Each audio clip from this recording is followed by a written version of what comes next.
Inter ఏ branch అయినా AI career కోసం VVIS MBS డిగ్రీలో జాయిన్ అవ్వండి. కాల్ 8125021119.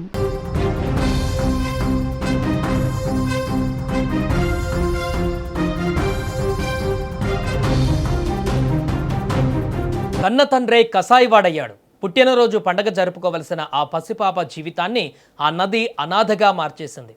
భర్త బిడ్డతో ఆనందంగా గడపవలసిన ఆ రోజే నదిలో విషాదం నిండుతుందని ఆ తల్లి ఊహించలేదు. ఉత్తరప్రదేశ్లోని ఆగ్రాలో సికింద్రా యమునా వంతెనపైన జరిగిన ఈ హృదయ విదారకర ఘటన దేశం మొత్తాన్ని ఇప్పుడు దిగ్భ్రాంతికి గురిచేసింది. అసలు పుట్టినరోజు బట్టలు కొనుగోలు చేయడానికి వెళ్ళిన ఆ కుటుంబంలో ఏం జరిగింది? ఆ తండ్రి ఎందుకు తన కంటికి రెప్పలా చూసుకోవలసిన చిన్నారిని యమునా నదిలోకి విసిరేశాడు? ఉత్తరప్రదేశ్లోని ఆగ్రా ప్రాంతం సికింద్రా నివాసి అయిన రింకు అనే వ్యక్తి తన భార్య 11 నెలల పసికూతురుతో కలిసి సంతోషంగా బయలుదేరాడు. ఆ రోజు వారి ఇంట్లో చిన్నారి పుట్టినరోజు వేడుక. ఆ ప్రత్యేకమైన రోజున కూతురికి భార్యకు కొత్త బట్టలు కొనుగోలు చేయడానికి వారు ఆనందంగా మార్కెట్కు బయలుదేరారు. దారిలో సికింద్ర సమీపంలోని యమునా నది వంతెన దాటుతున్న సమయంలో ఆ జ్ఞాపకాన్ని పదిలంగా దాచుకోవాలనే ఉద్దేశంతో వారు ఆ వంతెనపై కొద్దిసేపు ఆగారు. ఆ సంతోషకరమైనటువంటి క్షణాలను ఫోన్లో బంధించడానికి భార్యాభర్తలు సెల్ఫీ తీసుకుంటున్న సమయంలో ఊహించని పరిణామం చోటు చేసుకుంది. ఎవరికీ అంతుచిక్కని రీతిలో రింకు ఒక్కసారిగా తన చేతిలో ఉన్న 11 నెలల పసికందను ఎత్తుకొని యమునా నదిలోకి విసిరేశాడు. కళ్ళ ముందే కన్న కూతురు నదిలో పడిపోవడంతో ఆ తల్లి గుండె పగిలిపోయింది. ఏం జరుగుతుందో అర్థం కాక ఆమె కేకలు వేస్తూ భర్తను నిలదీసింది. అయితే అక్కడితో ఆగని రింకు తన భార్యను కూడా బలవంతంగా యమునా నదిలోకి తోసేయడానికి ప్రయత్నించాడు. భయంతో వణికిపోతూ ఆ తల్లి తన ప్రాణాల కోసం బిడ్డ కోసం విలవిలలాడుతూ కేకలు వేసింది. ఆ సమయంలో అటుగా వెళుతున్న స్థానికులు ప్రయాణికులు ఈ హృదయ విదారకర దృశ్యాన్ని చూసి వెంటనే అప్రమత్తమయ్యారు. క్షణం కూడా ఆలస్యం చేయకుండా రింకు పైకి దూసుకు వెళ్ళి అతన్ని అడ్డుకున్నారు. భార్యను నదిలోకి తోసేయకుండా కాపాడి ఆ కసాయి తండ్రిని రెడ్ హ్యాండెడ్గా పట్టుకొని పోలీసులకు అప్పగించారు. అప్పటికే వరద ప్రవాహ ఉధృతి ఎక్కువగా ఉండడంతో ఆ 11 నెలల చిన్నారి యమునా నది నీటిలో కొట్టుకుపోయింది. ఇక సొంత బిడ్డను కడతేర్చాలని చూసిన తండ్రి రింకు మనసులో అసలు ఏముంది? పోలీసులు తమదైన శైలిలో విచారించగా విస్మయకరమైనటువంటి నిజాలు వెలుగులోకి వచ్చాయి.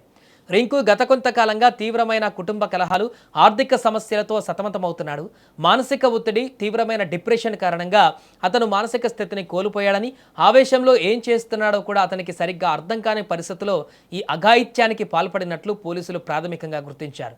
ఒకవైపు కుటుంబ పోషణ భారమైపోవడం, మరోవైపు భార్యాభర్తల మధ్య తలెత్తిన మనస్పర్ధలు అతనిని ఈ విపరీత నిర్ణయం తీసుకునేలా ప్రేరేపించాయని స్థానికులు చెబుతున్నారు. ఇక ఈ ఘటన గురించి సమాచారం అందిన వెంటనే సికింద్రా పోలీసులు వెంటనే ఘటనా స్థలానికి చేరుకున్నారు.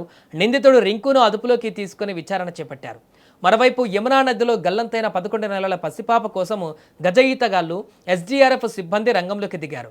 నదిలో మునిగిపోయిన చిన్నారి కోసం గాలింపు చర్యలు తీవ్రంగా కొనసాగుతున్నాయి. పుట్టినరోజు జరుపుకోవలసిన ఆ పసిపాప ఇలా నది పాలవడంతో బంధువులు కన్నీరు మున్నీరుగా విలపిస్తున్నారు. జీవితంలో ఎన్ని కష్టాలు వచ్చినా, సమస్యలు ఎంత తీవ్రంగా ఉన్నా పరిష్కారం చావు కాదు. అలాగని కన్నబిడ్డల ప్రాణాలు తీయడం క్షమించరని నేరం. క్షణికావేశము ఒక నిండు ప్రాణాన్ని, ఒక కుటుంబం మొత్తాన్ని ఎలా సర్వనాశనం చేస్తుందో ఈ ఘటనే ప్రత్యక్ష సాక్ష్యంగా నిలిచింది.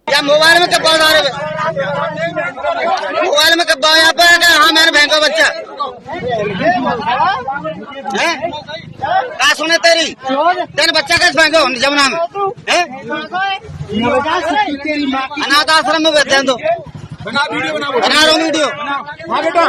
कितने बड़ा बच्चा हो? कितने बड़ा बच्चा हो? मेरा बच्चा 17 तारीख को पूरे साल का होगा। लड़का था बेटी? बेटा लड़का लड़की।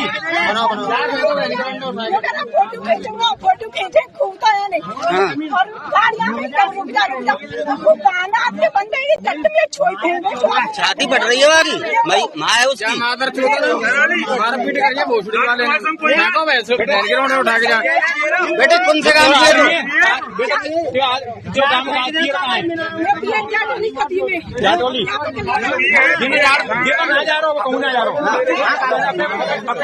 मेरे को कौन को तू कौन को मेरे को भरोसा को बोलो।